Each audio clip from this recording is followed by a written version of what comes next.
2월 25일 살아계신 하나님의 말씀, 요한복음 10장 22절부터 42절 말씀을 가지고 내가 영생을 주노라는 제 말씀 드립니다. 한 20여 년 전인가, 아마 그 전인가, 그 DHEA라고 하는 불로장생약이 미국에서 개발돼 가지고 엄청난 판매고를 올린 때가 있었죠. 그래서 돈 있는 사람들은 미국 갔다 오면서 몇 번씩 사오는 바람에 1인당 5병 이상은 안 된다고 하는 그런 제한이 있었던 적이 있었습니다. 그렇다고 가지고 장수하는데 그 약 도움된다고 해서 뭐 영원한 생명을 줄 수 있는 그런 것은 아니죠. 그렇다고 해서 죽지 않나요? 근데 예수님께서는 요한복음 10장 28절에서 내가 그들에게 영생을 주노라.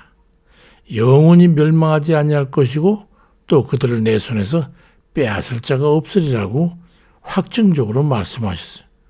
이건 놀라운 일이잖아요. 수천 년이 지나서야 뭐 개발됐다는 게 불로장생약인데, 아니 그건 뭐 소용없고 불로장생도 아닌 ELF라고 하는 이터널 라이프란 영원한 생명을 우리에게 주시겠다고 주님이 말씀하시니 말이죠.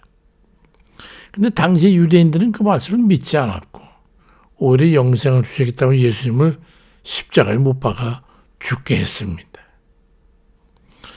그런 이들을 향해서 요한복음 10장 26절에 보면은 너희가 내 양이 아니기 때문에 믿지 않은 거라고 하는 그런 주님 말씀하셨어요. 하나님의 양이 아닌 사람은 복음을 들어도 믿어지지를 않는 거예요. 그러니 믿지 않으니 그 말씀대로 실행하지 않게 되는 거죠. 그럼 어떤 사람이 하나님의 양이 돼가지고 영생을 얻는 것일까요? 믿어야 영생을 얻습니다. 뭐 그게 어려운 게 아닌데, 믿어야 주의 양이 되고 영생을 얻기 위해서는 믿음을 가져야 되는 거예요. 야고보 4장 14절에도 보니까 내일 일을 너희가 알지 못한다. 네 생명이 뭐냐? 너는 잠깐 보이다 없어지는 안개 아니냐? 그러면서 그렇게 안개에 불과한 인생에게 영생을 살게 하시겠다는데 이거 보통 일이 아니지 않습니까? 근데 왜 그거를 못 받아들이느냐 이 말이죠. 성경에는 영원한이라고 하는 그 형용사 붙은 말이 세 가지 있죠. 하나는 하나님, 또 하나는 그의 나라, 또 하나는 우리에게 주시는 영원한 생명. 그러니까 하나님이 영원히 사시는 분이기 때문에 우리도 영원한 그의 나라에서 영원히 살게 된다는 거예요. 그러니 그곳에서 우리가 죽으면 무슨 의미가 있습니까? 영생을 얻게 되는 거예요. 우리가 진정으로 삼아야 하는 것은 하나님과 함께 영원히 사는 겁니다. 우리 인생이 아무리 호요식하고 모든 영광을 다 누리고 모든 욕구를 다 충족하고 그렇게 오래 산다고 그래도 하나님이 주시는 영원한 생명을 놓쳐버리면 그건 영원한 생명이 영원한 저주가 되는 거지요. 샤를 마누라고 하는 신성 로마 황제 아시죠? 아마 세계사 공부했으면 아실 거예요. 주 8세기경에 서부 유럽 동로마 제국 말고 나머지 전 지역에는 기독교 국가 전부를 통일해서 국가를 이룬 프랑코의 황제였죠. 이 황제의 묘지는 그 후에 200년이 더 지금 한 중반이 훨씬 넘어서 발굴되기 시작했는데 그 발굴에 참여했던 사람들이 옥좌에 앉아있는 유골을 보고 깜짝 놀랐다고 합니다. 황제는 그 황제 관복을 걸치고 손에는 황제의 호를 쥐고 앉아 있었는데 그 무릎에는 성경이 펼쳐져 있고 손가락으로 성경 구절 한 곳을 가리키고 있었다는 거예요. 그 구절은 바로 마가복음 8장 36절에 사람이 온 세상을 얻고도 자기 생명을 잃으면 무엇이 유익하겠는가 그 말씀이었습니다. 천하를 통일하고 황제요 모든 영화를 다 누리고 그 권력 앞에 굽지 않은 자가 없는 그런 위대한 황제였지만은 그보다 더 큰 그의 위대성은 영생에 대한 감망 가지고 살았다는 거죠. 우리는 무엇에 소망을 두고 살고 있습니까? 우리가 영생을 소유하지 못한다면 그보다 불행한 일은 없을 겁니다. 복의 영화를 누리고 다 소유했다고 할지라도 영생을 얻지 못하면 그 인생은 그야말로 아무것도 아닌 것이죠. 마태복음 19장 16절 이하에도 보면 어떤 부자 청년이 예수님께 와가지고 내가 어떻게 하면 영생을 얻을 수 있습니까? 그렇게 물으니까 예수님께서 네 재산을 다 팔아서 가난한 자들에게 주라. 그리고 너는 와서 나를 쫓으라. 그럼 내게 영생이 있을 거라고 말씀하지. 그렇지만 청년은 영생을 얻는 데가 너무 비싸다고 느꼈고 자기 재산을 다 포기할 수는 없었어요. 그래서 고민하다가 그냥 돌아가 버리고 말았다는 기록이죠. 주님께서는 그에 뭐 다른 말씀이 있었지만 어쨌든 요즘도 강 큰 사람 중에 예수 그리스도를 믿고 영생 얻으라고 하면 무슨 궁색한 비렁뱅이에게 동량이라도 몇 푼 주는 것 같은 그런 태도를 보이는 거예요. 아니 내가 안 받아들이면 뭐. 아니 그걸 내가 굳이 받아들일 필요가 있어? 이런 도무지 격이 안 맞는. 그렇지만 제대로 된 사람들은 복음을 들으면 감히 주님 앞에 설 수 없는 죄인임을 깨닫는 순간에 다 내려놓고 누가 그래서 하는 게 아니라 혹삭 무릎을 꿇고 완전한 복종을 마음속에 새기게 되는 거죠. 예수님은 신실하신 하나님이시잖아요. 주를 믿고 영생을 얻어서 영원한 소망 속에 살아가는 그런 우리 모두가 다 되길 주의 이름으로 축원합니다. 또 하나는 확신에 굳건히 서야 됩니다. 흔들려서는 믿음이 흔들리면 안 된다 이 말이죠. 영생은 지식적인 믿음으로 얻는 게 아니에요. 믿음에 흔들림 없는 확신을 가져야 합니다. 내가 영생을 받았는지 안 받았는지 갔다가 왔다가 그러니까 복음의 말씀을 들어도 마음에 간격이 없고 그냥 시큰둥한 거예요. 영생을 얻는 게 무슨 뭐 시중에서 많은 호떡 하나 얻어먹는 것처럼 그런 시큰둥해.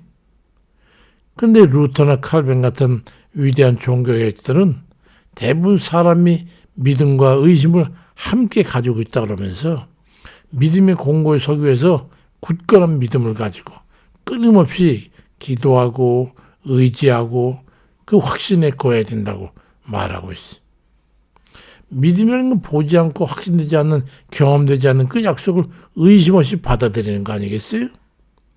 히브리 11장 1절 2절에도 믿음은 바라는 것들의 실상이고 보지 못하는 것들의 증거니 선진들이어서 증거 얻었다고 말씀하고 있어요. 우리의 믿음은 감정적인 믿음이 아니에요. 의지적인 믿음이죠. 그러니까 우리는 믿음은 우리 경험을 떠나서 공중의 외줄에 매달리는 것 같은 거예요. 놓으면 떨어지고 끝까지 붙잡으면 승리하는 거예요. 야고보 1장 6절에도 보면은 오직 믿음으로 구하고 조금 더 의심하지 말라. 의심하는 자는 바람에 밀려 요동하는 바닷물결 같으니 거둘 게 없단 말이죠. 그 믿음에는 의지적 결단이 필요한 겁니다. 또 그런가 하면 요한복음 10장 28절엔 내가 그들에게 영생을 주노니 영원히 멸망하지 아니할 것이고 또 그들을 내 손에서 빼앗을 자가 없다고 말씀합니다. 영생은 누가 주는 거예요? 영원한 하나님 나라의 주인 되시는 하나님과 하나이신 예수님께서 우리에게 주시는 거잖아요. 또 요한복음 5장 24절엔 내가 진실로 너에게 이르지만 내 말을 듣고 너 보내신 이를 믿는 자는 영생을 얻었고 심판에 이르지 아니하나니 사망에서 생명으로 옮겼느니라 그리 말씀하고 있습니다. 이 요한복음 또 11장에는 내가 부활이고 생명이다. 내가 너희들 위해서 죽었고 너희를 살리기 위해서 거듭 다시 살아났다. 그러니 나를 믿는 자는 죽어도 살겠고 살아서 믿는 자는 영원히 죽지 아니하라고 말씀하고 있어요. 그 말은 죽어도 살겠고 그 말은 죽지 않는 것과 같다는 말이죠.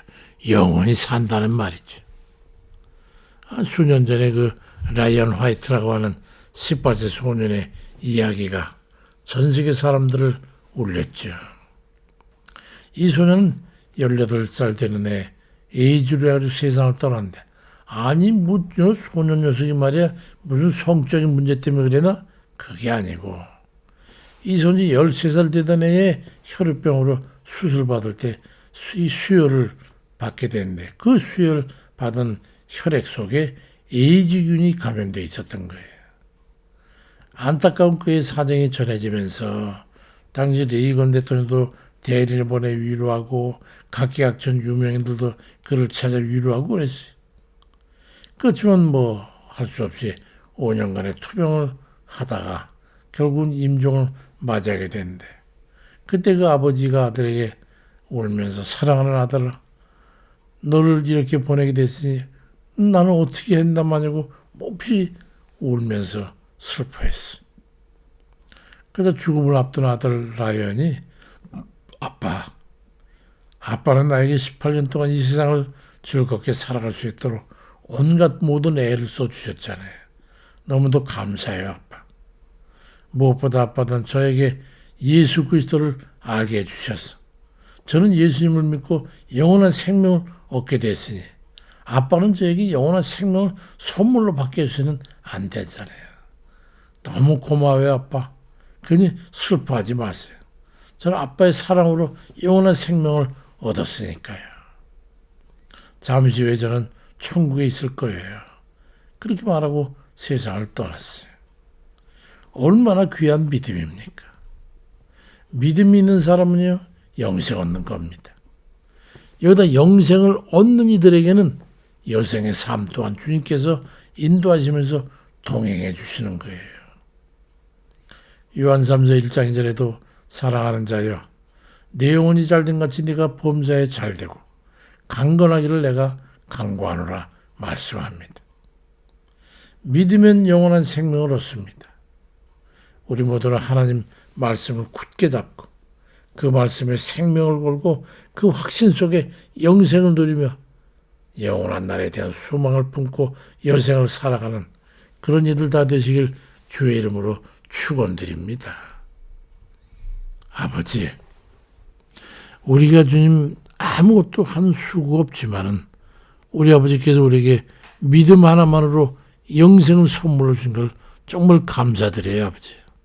모든 게 아버지 하나님의 은혜로 된 줄로 믿습니다. 아버지, 그런 가운데 얻은 것으로만 멈춘 것이 아니라 여전히 우리는 달려서 그 영원한 생명, 영생을 기어이 우리 손에 줄 때까지 열심을 다해 달릴 수 있도록 하나님 도와주세요. 악한 마귀는 어찌하든지 우리를 넘어뜨리려고 하지만 우리는 그 믿음의 확신 가운데 감사함으로 우리 달려갈 길을 다 달려가서 주님 만날 때까지 우리의 실행을 멈추지 않도록 하나님 인도해 주옵소서. 감사드리고 아버지, 이 나라가 몹시 위태한 가운데 있습니다. 모든 약한 불의한 자들이 이 땅에 얼마나 많이 퍼져 있는지, 전염되어 있는지, 감염되어 있는지 주님 아시옵니다. 이 백성이 이제서야 그걸 깨닫게 됐습니다. 아버지, 이 나라에 우리 아버지께서 선열들의 기도를 통해서 세우셨는데 이 나라가 흔들리고 있습니다. 아버지께서 붙잡아 주셔야죠.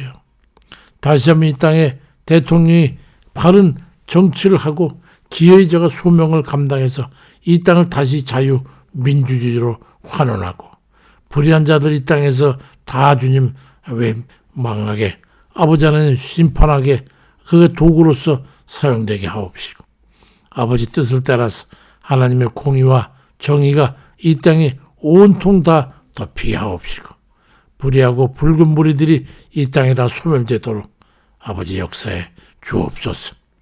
옥에 갇혀 이제 수고하고 있는 사랑하는 이 백성의 지도자를 긍휼히 여기시고 하나님께서 능력 가운데 붙잡아 주옵소서. 감사를 드리고 예수 그리스도의 이름으로 기도드립니다. 아멘입니다.